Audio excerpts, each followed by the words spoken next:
Royal Dance Showdown. Leonor and Christian shine while enemies plot to stop them. The ballroom glows. The world watches. No one expects what happens next. Yet something dangerous stirs beneath the elegance. And the only two who can shift the night's fate are Leonor and Christian. Royal celebrations usually end in applause. Tonight almost ends in disaster. But not for the reason anyone thinks. Nothing about this night is what it seems. Princess Leonor steps into the ballroom of Copenhagen's Amalienborg Palace, expecting a formal night. A diplomatic dance. A symbolic moment between two future monarchs. That is the context everyone believes.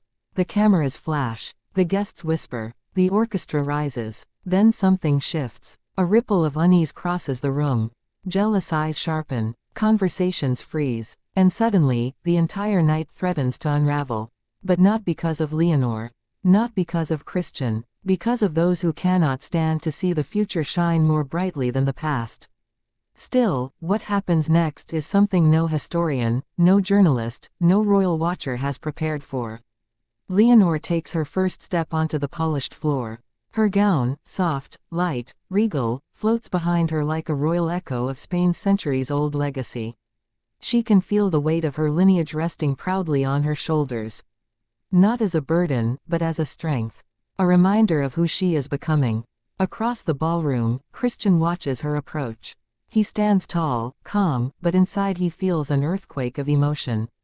Denmark's future king is used to diplomacy, formality, control, yet Leonor has a way of shifting the air around her, turning duty into something human, grounded, almost magical. Everyone sees the two heirs. But the audience sees more. They see potential. History meeting history. The fusion of two European monarchies in a single dance. The orchestra begins. Violins swell. The room fades. And the world holds its breath. Their hands touch lightly, almost cautiously, but with a familiarity neither fully understands. Leonor smiles. Christian mirrors it. And for a moment, jealousy, tension, and political schemes dissolve into the soft rhythm of the music. But that moment ends quickly. Because jealousy does not sleep.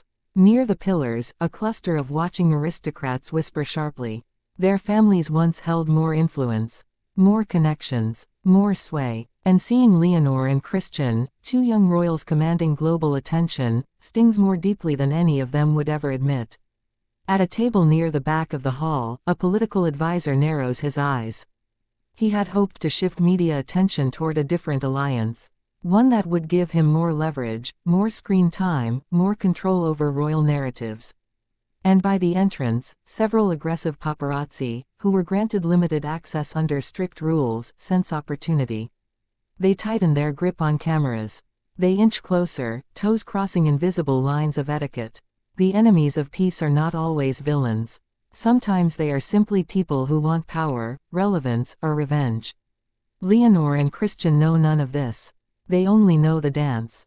And the quiet thunder building around them. Leonor glides across the floor with effortless grace. She dances the way she leads, calm, determined, deeply connected to the moment. Every step feels precise, but not rehearsed. Natural, confident, honest. Christian follows her rhythm with a steady strength. His posture, refined by years of training, creates an elegant frame around her movements. When she turns, his eyes track her with a mixture of admiration and something softer, something the cameras catch, but the world might misunderstand. Jealousy grows fiercer. One noblewoman whispers that Leonor is overshadowing Christian. Another whispers the opposite. A third insists they both overshadow everyone else. Each comment sparks another flame. Still, the dance continues. And with each passing second, something becomes obvious. This is no simple diplomatic performance. This is a connection. Authentic, electric, unplanned. Which makes it dangerous. For every person who loves seeing them together, another fears what the alliance might mean, politically, socially, or personally. Suddenly a staff member rushes to the palace coordinator. Something urgent. A warning. A disturbance outside the hall. The energy shifts again. There is pressure in the air. A quiet panic no one wants to name. The enemies are not inside the ballroom. They are gathering outside it. Rumors. Media chaos. Rival factions pushing narratives. All of it threatening to spill through the doors. But for now, the music softens, pulling the moment back under control. For Christian, this dance is a revelation. He thinks of his mother, Crown Princess Mary, who always taught him to lead with compassion, not fear. He thinks of Queen Margrethe's final years on the throne, her wisdom, her warnings, her love for tradition. And he wonders if they would approve of how naturally Leonor fits into this palace, this rhythm, this history. For Leonor, the moment feels even more profound. Her training at the military academy has sharpened her discipline. Her experiences have strengthened her resolve. But dancing with Christian reminds her of something simpler, something she often forgets under the weight of royal duty.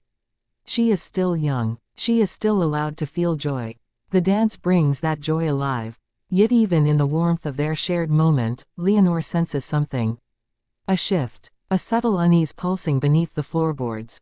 Her instincts, the same instincts honed through leadership training, whisper that the room is not as calm as it appears. She lifts her head slightly, scanning the faces around her.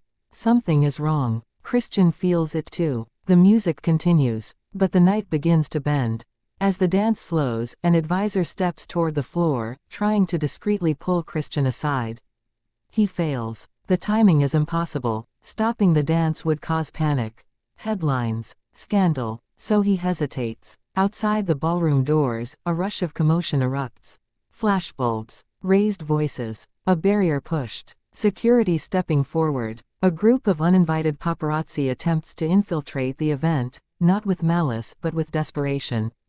They want the shot that will define the night. The shot that will explode online. The shot that could twist the narrative before the palace can shape it. Security blocks them, but the disruption is heard.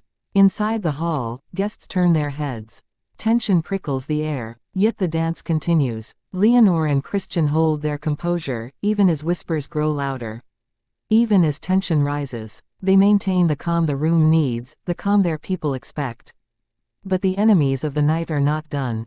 A rival aristocratic family, sensing opportunity in the disruptions, encourages more whispers.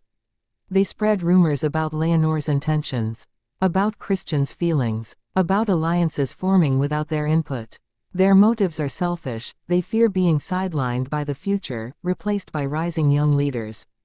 The pressure builds, yet Leonor and Christian move as one, steady, anchored, unified. Their dance becomes a message. A quiet but powerful declaration. We are here, we are unshakable, and we will not bend to jealousy. The music shifts into its final movement, elegant, sweeping, dignified.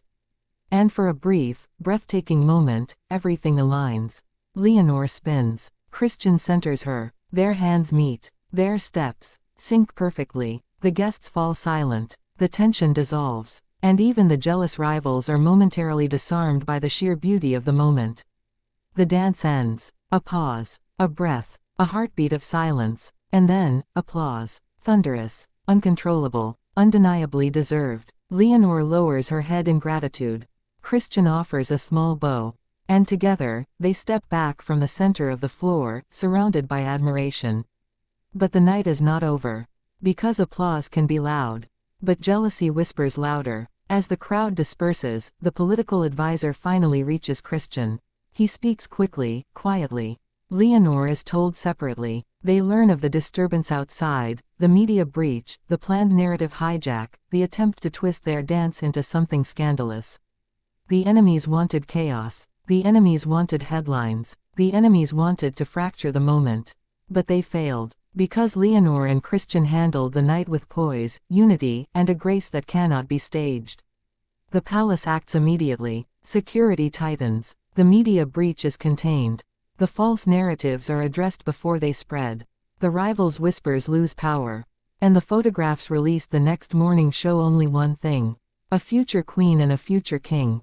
Dancing with sincerity, strength, and undeniable connection. The world understands the truth. The enemies did not stop them. The plot did not succeed. The jealousy did not win. Because when two futures shine brightly, no darkness can extinguish their light. And on this night, in that palace, under those chandeliers, Princess Leonor of Spain and Prince Christian of Denmark danced not just for diplomacy, but for destiny. Their story continues. Their bond deepens. and their enemies fade into insignificance. For history remembers the courage of those who stand in the light, not the shadows that tried to dim it.